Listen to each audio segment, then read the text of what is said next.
काश मेरे पास भी एक अच्छे इंस्टीट्यूट की डिग्री होती ना, मैं भी आज सक्सेसफुल होता। और अगर भगवान ने मुझे थोड़ी सी हाइट और दे दी होती तो मेरा भी टीम में सिलेक्शन हो जाता। ये जो वर्ड्स होते हैं ना, काश, अगर, मगर, जब तक ये आपके साथ हैं तब तक सफलता पाना तो आसान नहीं है, क्योंकि सक्सेसफुल लोग हर मायने में कभी परफेक्ट नहीं होते। बस फ़र्क इतना होता है कि वो अपनी कमियों को अब कभी अपनी मंजिल में रुकावट बनने ही नहीं देते। और ऐसे ही महान लोगों की लिस्ट में एक नाम आता है विल्मा रुडोल्फ का। जी हाँ, यह कहानी है उस लड़की की जिसे 2.5 साल की उम्र में पोलियो हुआ, जो 11 साल की उम्र तक बिना ब्रेस के चल ही नहीं पाई, पर फिर भी जिसने 21 साल की उम्र में 1960 के ओलंपिक में दौड़कर 3 गोल्ड मेडल जीते। यह कहानी है उस लड़की की जिसका जन्म बेहद गरीब परिवार में हुआ, पर गरीबी उसके हौसले को तोड़ नहीं पाई। यह कहानी है उस लड़की की जिसका जन्म एक अश्वेत परिवार में हुआ। तब अमेरिका में अश्वेतों को 2ym दर्जे का नागरिक माना जाता था, पर फिर भी जिसके सम्मान में आयोजित भोज समारोह में पहली बार अमेरिका में श्वेतों और अश्वेतों ने एक साथ हिस्सा लिया था। यह कहानी है विल्मा रुडोल्फ की। विल्मा रुडोल्फ का जन्म टेनेसी के एक गरीब परिवार में हुआ था। 4 साल की उम्र में उसे डबल निमोनिया और काला बुखार ने गंभीर रूप से बीमार कर दिया, जिसकी वजह से उसे पोलियो हो गया और पैरों को सहारा देने के लिए वो ब्रेस पहना करती थी। डॉक्टरों ने तो यहाँ तक कह डाला था कि वह जिंदगी भर अब चल फिर नहीं सकेगी, लेकिन विल्मा की माँ ने उसकी हिम्मत बढ़ाई और कहा कि ईश्वर की दी हुई क्षमता, मेहनत और लगन से वह जो चाहे कर सकती है। यह सुनकर विल्मा ने कहा कि वह इस दुनिया की सबसे तेज धाविका बनना चाहती है। 9 साल की उम्र में डॉक्टरों के मना करने के बावजूद विल्मा ने ब्रेस को उतार कर पहला कदम उठाया, जबकि डॉक्टरों ने कहा था कि वह कभी चल नहीं पाएगी। 13 साल की होने पर उसने अपनी पहली दौड़ प्रतियोगिता में हिस्सा लिया और सबसे पीछे रही। उसके बाद वह दूसरी, तीसरी, चौथी दौड़ प्रतियोगिता में हिस्सा लेती रही और हमेशा आखिरी स्थान पर आती रही। वह तब तक कोशिश करती रही जब तक कि वह दिन नहीं आ गया जब वह फर्स्ट आई।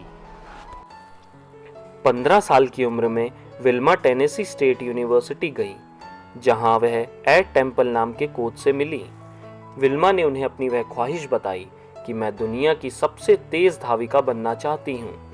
तब टेम्पल ने कहा, तुम्हारी इसी इच्छा शक्ति की वजह से तुम्हें कोई भी नहीं रोक सकता, और साथ में मैं भी तुम्हारी मदद करूँगा। आखिर वह दिन आया जब विल्मा ने ओलंपिक में हिस्सा लिया।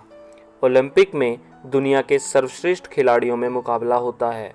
विल्मा का मुकाबला जुत्ता हैन के साथ था, जिसे आज तक कोई भी नहीं हरा पाया था।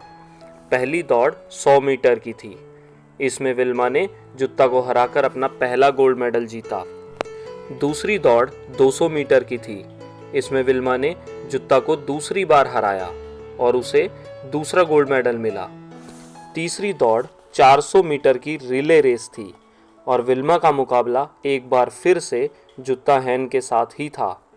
रिले में रेस का आखिरी हिस्सा टीम का सबसे तेज एथलीट ही दौड़ता है, इसलिए विल्मा और जुत्ता दोनों को अपनी अपनी टीमों के लिए आखिरी हिस्से में ही दौड़ना था। विल्मा की टीम के 3 लोग रिले रेस के शुरुआती 3 हिस्से में दौड़े और आसानी से बेटन बदली, लेकिन जब विल्मा के दौड़ने की बारी आई, उसके हाथ से बेटन ही छूट गया। लेकिन विल्मा ने देख लिया कि दूसरे छोर पर जुत्ता हैन तेजी से दौड़ी चली जा रही हैं।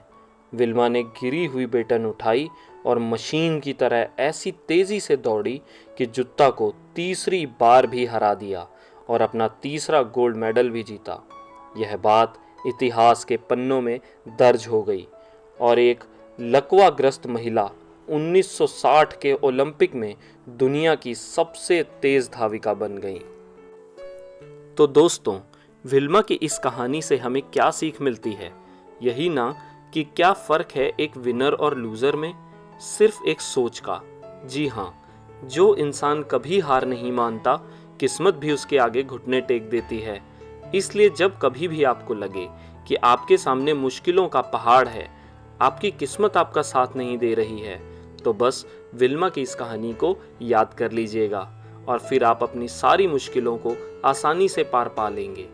क्योंकि अगर विल्मा यह काम कर सकती है, तो आप और मैं तो कुछ भी कर सकते हैं।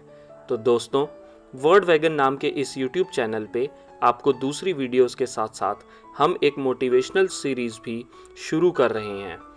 तो अगर आप ऐसी ही और भी मोटिवेशनल स्टोरीज सुनना चाहते हैं तो कमेंट सेक्शन में कमेंट करके बताएं और चैनल को सब्सक्राइब ज़रूर करें। जय हिंद।